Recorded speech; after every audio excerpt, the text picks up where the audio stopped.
If you'd like to make your NFL games a little more interesting, you've come to the right place. It's the Even Money Podcast with Ross Tucker and Steve Fezzik. Yeah, Vegas, baby, Vegas. It is the Even Money Podcast presented by DraftKings Sportsbook, and sports are going crazy right now. NHL playoffs, NBA playoffs, the golf has been great. Major League Baseball, always and always NFL conversation to get to as well. I'm Ross Tucker, former NFL offensive lineman, 5 teams, 7 years. Those of you that check us out on YouTube, youtube.com/Ross Tucker NFL can see some of the game balls, some of the helmets behind me.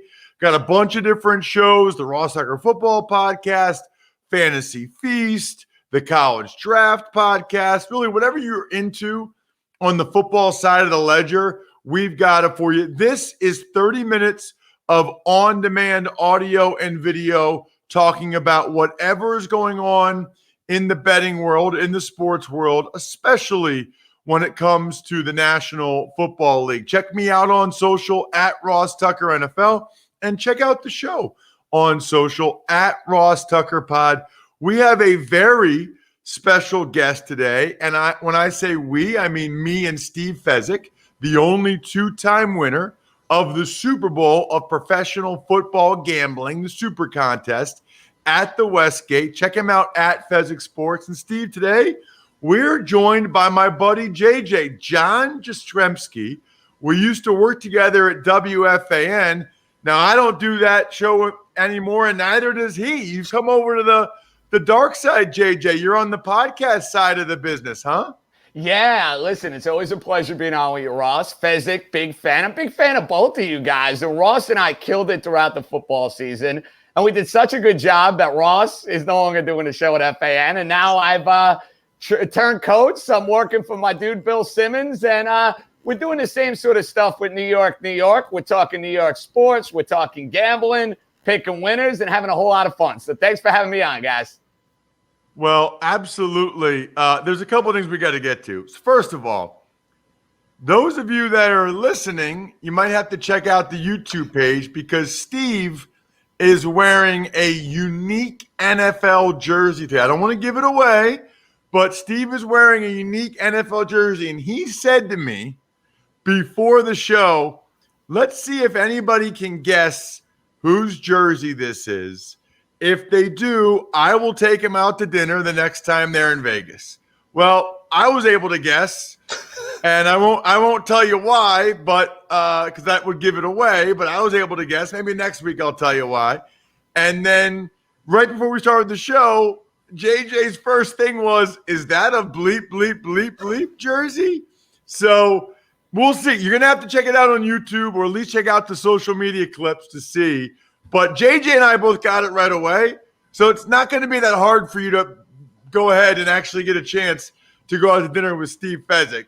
You just got to email me, ross@rosstucker.com. Before we get into any of the betting stuff, though, JJ, you got to tell me, how'd the whole thing go down with Ringer and Simmons and getting into the podcast game?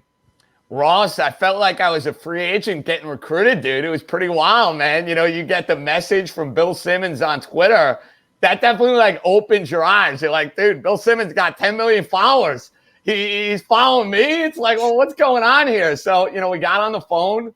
We talked for an hour. It was like a first date that we kind of knocked out of the park. And, dude, when you get recruited by, one of those brands, it's like, dude, imagine you're a free agent and the Yankees come calling. That's what it felt like, dude. It's like, yeah, you go to the hometown team. It's like, well, can we match this? It's like, yeah, Bill took care of business, man. He didn't mess around. It's a great opportunity.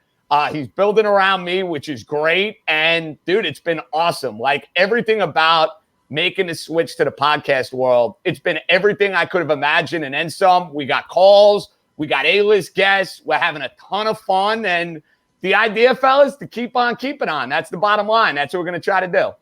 I love it. Well, when you're ready for me to come on and tell you what the deal is with the Giants in football season, Jets. when you smack talking my Dolphins about 2 of 5 games into the year, Ross and I are going to be going at it, Fezzik. So expect that to be the case, you know? You know what's so funny? It's so funny that you said that, JJ, because I'm about to tweet something shortly after the show. Did you see the quote that Peter King had that Tua said recently? Let me read this to you. Let's hear it. I didn't actually know the playbook necessarily. Really, really good. And that's no one's fault but my fault. I mean, first of all, why did he not know the playbook really good? Secondly, does he not realize how not smart it is to admit that? I love Tua. I met Tua when he did the U.S. Army Bowl.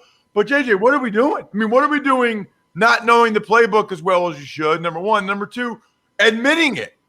Yeah, I think that's the bigger problem. Now, listen, you guys know last year was this weird, messed up, chaotic year with COVID, not having full OTAs, not having the full rookie minicamp. So maybe, Ross, that element comes into play a little bit. But it's one of those things where even if that's true, even if you feel like you were a step behind in learning Shane Gailey's offense, don't say it, dude. Don't say it. And I think what he was trying to do is kind of illustrate the fact that I feel a lot more comfortable this year, that I got Jalen Waddle, that I got Will Fuller, that I got all this speed now, I got a new system, and I'm ready to hit the ground running. That's all well and good. And I think he's going to make a big step forward this year. But when you have a so-so rookie year, you don't want to add fuel to the fire. And let's be honest, he adds a little fuel to the fire by putting this sort of quote out there. I don't think there's any doubt. All right, time out. So there's a pandemic going on. No parties, no lifestyle, no South Beach. If there was 1 year that you were uniquely benefiting from being able to stay home and study a playbook, it was 2020. But now that we're going wide open and there's going to be parties nightly, beach is open, now he's going to study the playbook. Good luck with that. Yeah, I'm actually confident Fezzik is going to be okay. Call me crazy. And, you know, I think for a lot of these guys, the rookie OTA workout, you know, a quarterback getting all that information and processing it, I think you need that on-field game experience. I really do. Tua didn't have that last year. And listen, he wasn't as good as Justin Herbert. He wasn't as good as Joe Burrow. It wasn't Dwayne Haskins in his rookie year, guys. You know what I mean? Like, it wasn't like you saw him and was like, holy smokes, he can't play.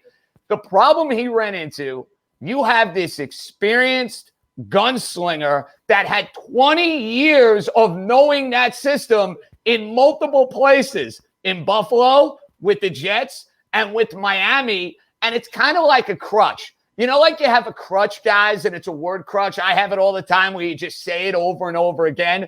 Well, that was kind of Brian Flores with Ryan Fitzpatrick. He knew he had that crutch there. And first sign of trouble for the young quarterback, okay, I can go to this guy, can let him rip and let him go and play. He don't have that now. That's why this year is so imperative. It's so crucial for Tua. He has to make a major step forward. And I think with the talent they put around them, guys, I think he's going to. Here's a question, Steve, and I think this is an important one. By the way, you can check out John JJ on social media at John_Jastremski. Steve is always at Fezzik Sports and only at Fezzik Sports. Although they did get rid of your impostor, Steve. Did you notice that? Did they? Wow, you got a burner. That account How about that? Enough people. JJ, there was an account, I'll just say it now, at Real Steve Fezzik. That was not Steve. And I know people that personally like DM'd him or whatever, or got DM'd by, like, followed him. And then that guy DMs them and they start doing stuff together, buying picks or whatever. And he rips them off. Wow. So somehow they were able to kibosh it. Like, if you look at it, I can look at it again, but last time I looked, it was suspended. Like, you know, you've made it, by the way. If people are like doing fake accounts of you, yeah, account suspended. Twitter suspends accounts which violate the Twitter rules. So thankfully that won't happen to anybody else. But here's my question, Steve. Do you ever, like, that quote by Tua, has there ever been a quote that's like actionable in your mind? Like, we're all kind of wait and see on Tua. Nobody's like down on him. Nobody loves him. It's all kind of in between. Has there ever been like, oh man, like, because there was a couple things that Haskins did where I was like, oh god, I'm out. No, and Tua hasn't done that. But is there ever a time, Steve, where you saw a quote from a guy and you're just like, oh no, this is not going to go well? Actually, I pay much more attention to coaches, especially rookie coaches, because rookie coaches haven't learned to lie yet. So savvy coaches, everything they say, take with a grain of salt. But especially you get like a rookie coach in the NBA, for instance, and he says something like, wow, we just got torched for 150 points. We really got to ratchet up the defense and slow it down. Boom. Bet the under the next game. You can believe him. Anyone else, grain of salt. But what? No players, like no player that says something like this where you question their judgment? Well, whenever a player is critical internally of the coaching staff or other players, that's a team that I want to avoid because of the chemistry issues. Yes. All right, well, speaking of NBA, let's get JJ's thoughts. JJ is a D-gen, as they call him. He bets on everything, just everything, all right?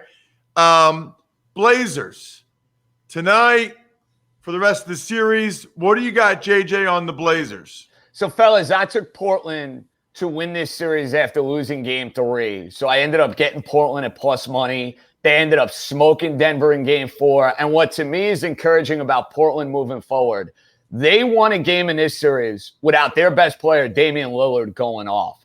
I don't expect Damian Lillard to have 2 off nights here in this series.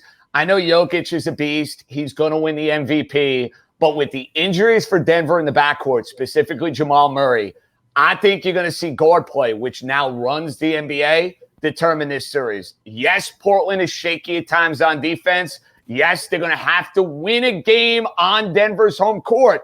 The good news is they've already done it here in this series. I like Portland tonight, and I like Portland for the series. Portland's going to win this series. I don't know if it's in 6 or 7. Yeah, hell with it. I'm going to say they win the next 2 games. I got the Blazers getting it done tonight and then wrapping this baby up on their home floor in game 6. Steve, any thoughts? I went with one prop tonight. I played the Joker under 5.5 assists, and this is all about the way Portland defends Jokic. They don't go ahead and double and triple team him when he gets the ball like many other teams do. And so because of that, they're perfectly content Jokic pouring in his 30, but he doesn't get as many assists against Portland than he does against the rest of the league. In this series, he's gone for 1, 5, 5, and 1 assists. Kudos to Mackenzie Rivers, who pointed this out to me. This has been the case during the regular season as well. So best bet, Jokic under 5.5 assists tonight. I like that, Steve. I like that a lot. See, that's the kind of inside information that I expect from you. I got to ask you, because the first game tonight, JJ, and some people will listen or watch this afterwards. It doesn't matter. That's not the point. Celtics Nets, okay? You have lived in New York your whole life, correct? That is accurate. Aside from Syracuse counts too, even though it's like it's not really New York, but it does count for 4 years. And you were on WFAN in New York City for how many years? 9 years. Okay, the biggest radio station in the country, most well-known, whatever. In all sincerity, how many Nets fans do you know? Like over the last 20 years, how old are you? 33. Just turned 33 a couple weeks ago. How many legitimate Nets fans did you know going back 5 years ago? 5, 6. So, seriously, right? I don't think that number's changed, quite frankly, Ross, by the way. I don't think it's changed. It looks like when I watch the games, it looks like it's changed. Well, you know what it is? You get a lot of tourists coming in. You got a lot of the Johnny-come-latelys coming in. I don't know if they're legitimate diehard Net fans. I can tell you this. The Knicks conversation in town has been off the rails. People are buzzing about the Knicks, even though they're probably going to lose this series. And the Knicks winning a first-round series, to me, would mean more to New York City than the Brooklyn Nets winning an NBA title. That's just the God's honest truth. Vegas does not believe in the Knicks. Get this. Circus Sports right now, just to win the East. Not to win the title, to win the East. You can get the Knicks. Hold for it. 500 to 1. Fezzik, I'd love to take a lottery ticket. I'd love to say that my New York blood is running true. That's a donation. That is an absolute donation, bro. They will be lucky to win Game 5 on Wednesday night, yet alone the Eastern Conference. Come on now. Let's be real. They don't got the talent. They've had a great year. It's house money the rest of the way. They're not even winning this series. Let's call it like it is. So while we're on Nets, I do have to ask both of you guys this. I'll start with you, JJ, being there in New York. So all the years that you're on local radio, now you're doing your New York show, people don't care about the Nets. They don't call up about the Nets, right? Very few. Very few. Like Yankees and Mets, there's legitimate fans on both sides. Giants and Jets, legitimate fans on both sides. Rangers, Islanders, there's more of an to me, guys, there's more of an Islander contingent because of what they did in the early 80s than there is a net contingent. Now, maybe that changes over the next 5 to 6 years. I don't know. But as of right now, no. The net fan, my friend, is few and far between, as we like to say. You know what's funny, too, about it, guys? I tweeted last week, it might have been Game 2, at Ross Tucker NFL. It looked like it was a packed place. In Brooklyn, it was packed. And I've met one Nets fan in my whole life. And I've lived in the Northeast like my whole life. I went to college in New Jersey. Like, I met one Nets fan ever, okay? People that got offended by it are the bandwagon jumpers. Absolutely. The legit Nets fans are like, you're gosh darn right. Like, I've been a fan since Van Horn, or I've been a fan since Kenny Anderson and Derek, whatever it is, right? They're like, you're 100% correct. Like, real, authentic Nets fans, they admit that there aren't other Nets fans. They should know the dynamic. Right. They know that there aren't other Nets fans. And they know that these people are bandwagon jumping. It's the people that are bandwagon jumpers that get offended. Here's my question. Are you jumping on the bandwagon, JJ, in the sense that you've seen enough to believe that the Nets should be the favorite to win the whole thing and are the best? Yeah, I think they're the most talented team. The problem I have with Brooklyn is twofold. What kind of defense are they going to play? And if they run up against a team with legitimate size, that means Philadelphia, assuming Joel Embiid comes back. If they end up matching up with the Lakers, let's say, and you got to go up against Anthony Davis, that to me is where the Nets run into trouble. Those three guys, though, are awfully tough to stop. When they're firing on all cylinders, and I don't like them, I'm not a Kyrie Irving fan. I'm not a Kevin Durant fan. How you matching up with those guys one-on-one? It's almost impossible. They can shoot. They can beat you off the dribble. They're scary talented. Steve, what are you seeing with some of the NBA odds changes, futures right now? So we have to address the Lakers. I've never seen such a huge change in the odds based upon one game fairly early in the series. Before Game 4, the Lakers were minus 800 to beat Phoenix. So you had to bet $8 to win $1. Then AD gets injured. And I tell you, Vegas is basically saying they don't think he's coming back. And if he does for this series, he's not going to be close to being AD. Phoenix is now the favorite against the Lakers to win the series, minus 160. So the feeling is that Ayton is going to feast without AD in the middle, and that LeBron, it's all on him. And LeBron is not LeBron in his prime. It's not going to be enough. This is crazy, by the way, because last week, after, was it Game 1 or Game 2, where Chris Paul hurt his shoulder? Game 1. Yeah, so it's Game 1, okay? And I followed my guy, Dr. Chow, at Pro Football Doc, and like the Suns were saying it's a bruised shoulder, and Dr. Chow's like, that looks like a subluxation and a labral tear, and I was like, oh, the next two games, next two games, he couldn't have been worse. I mean, he couldn't play, he wasn't good. But then last game, he was good. Like, I was shocked. I thought, to your point, Steve, I thought Lakers are going to roll now. Chris Paul's done. And then with AD getting hurt and Paul playing better, it's like the whole thing flipped again, JJ. No doubt. And I didn't expect that out of his Suns. I didn't expect that out of Paul in Game 4. Give him credit. But I bet the Lakers guys after game 1 of this series, because I got them at like even money. And I was like, listen, Davis, LeBron against an inexperienced Suns team, I got to take that bet. But because of what Steve just said, I'm not doubling down on this. I don't want to get involved with the Lakers because I don't know what the deal is going to be with Anthony Davis. And can LeBron now turn back the clock and put the Superman cape on and carry the Lakers to this series win? He's going to have to, because everything Steve said about this line, Vegas does not think Davis is going to be the Davis we expect him to be and the Davis that he was last year. So I'm hoping and praying with my Lakers series bet. But because I'm sick and tired of them and I'm sick and tired of LeBron James, I'm happy to lose a little money on this one if it means the Lakers go down. Just saying, guys.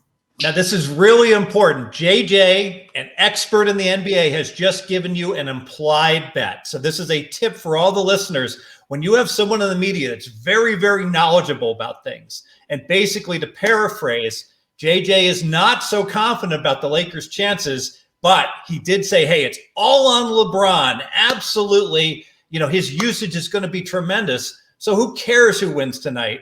Bet LeBron James over 26.5 points. It's minus 140 because the usage, the minutes, and the shots. We've all seen this movie before. In these all-in critical games, LeBron gets more touches and he takes over. And so what if he goes 11 for 32 shooting? He still goes over the 26.5. Yeah, I like that. I guess the only way that prop doesn't hit is if you get extended garbage time in this game and the Lakers or the Suns are up by a ton of points and they're thinking about game 6. If this game goes down to the wire, Fezzik, that prop is going over, and it's easily going over because I don't think Davis is going to play. And if he does, I don't expect a whole lot. And I also like Aiden over. He's been a monster in the middle, in the paint. He only got 14 game 4, but with no AD, he had 3 games that he scored 20-plus in the series. Aiden over 14.5. Another prop bet. I normally don't have this many prop bets, but with fewer games, I've been getting more deeply into the prop betting. And I might add, if you want to win betting on the NBA, we can have some nice discussions about Portland, Denver, etc. But these lines are, in my opinion, very close to being rock solid and spot on. But these prop bets, they can vary dramatically. And if you can get in early on bets like this, I can tell you all day long, it's going to be a freight train to cash on LeBron and on Ayton and on the Joker assist under because it's so logical. It makes sense. Bet it early in the morning before the line moves.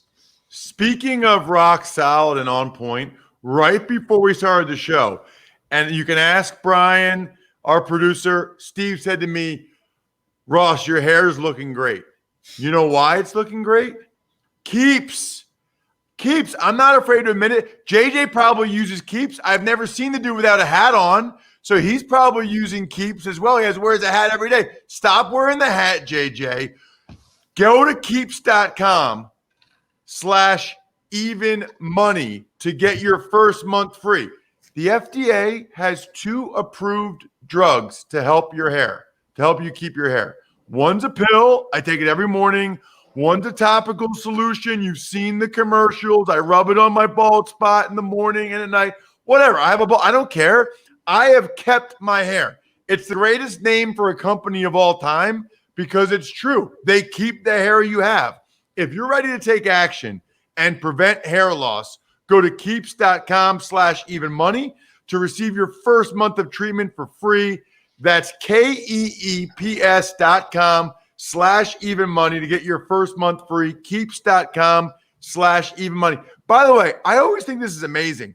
When they want me to spell out Keeps, I always think like if someone can't spell Keeps, we got way bigger issues than male pattern baldness, right? Like if you can't spell Keeps, we got a whole other conversation. Like there's another medicine that we should discuss.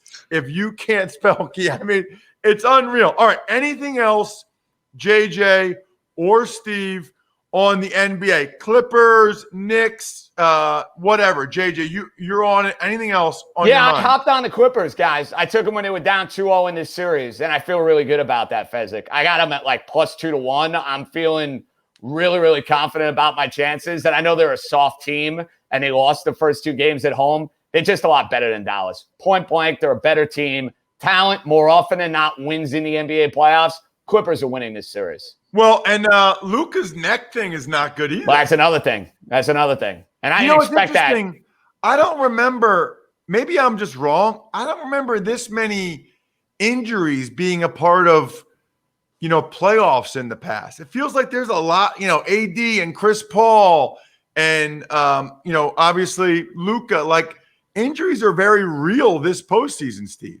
Well, I think go back to last year in the bubble. The season didn't end until October, right? So now guys had to come back, start playing Christmas time. They didn't get the normal rest period to help their bodies heal and the like. And I think that's a big part why we're seeing so many injuries. By the way, Joel Embiid, right knee soreness, really? Really? That's why he exited? Sure looked like he took a big whack to his tailbone. And I'm not going to say that I don't believe teams and the like, but the fact that he said they're saying right knee soreness, it wouldn't surprise me if he doesn't have a hairline fracture of his tailbone. Let me ask you get Dr. Chow on that, by the way. You got to get your boy Dr. Chow on that, Ross. Yes. Yeah, I'm sure he already is. All right, here's a question. I'm a Sixers fan, right? Do you guys think that the Nets and Bucks having to play each other helps the Sixers? Yes. Or do you think, you've seen them, JJ, every night, Atlanta's good enough to give the Sixers a decent series? Well, it's all going to depend on how you guard Trae Young. I think you'll do a better job of attacking Trae Young as opposed to the Knicks because you got better shooting, number one. And I think Simmons can be a mismatch nightmare in the way he can post up Young. But Embiid's got to play. That's the one thing, Ross. If Embiid does not play in that series, could get dicey for your team. Atlanta is by far and away a tougher matchup for you than the Knicks. It's not even close. Anybody else? Anything? Go ahead, Steve. Were you going to say something? Yeah, I think so often in the media we want to focus on matchups. I'm a power rating guy. It's ludicrous. Like your question you asked, Ross, it's almost too easy to answer. Atlanta's not even the same class as the big three in the East. Power rating wise, they're about 3 points better than an average team. You look at Brooklyn, they're about 9 points better. Philly with a fully healthy Embiid, 7.5 points better. Milwaukee, 7 points better. So, Steve, where do you get these numbers?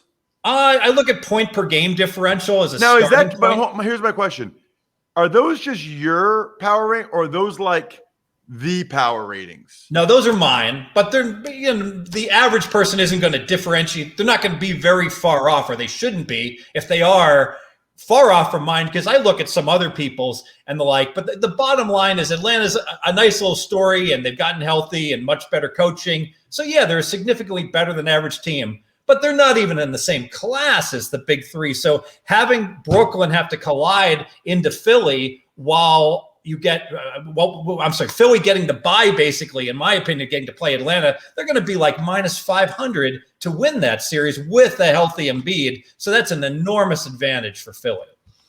Last question, JJ. You're ready to put your stake in the ground in the NFC East, aren't you?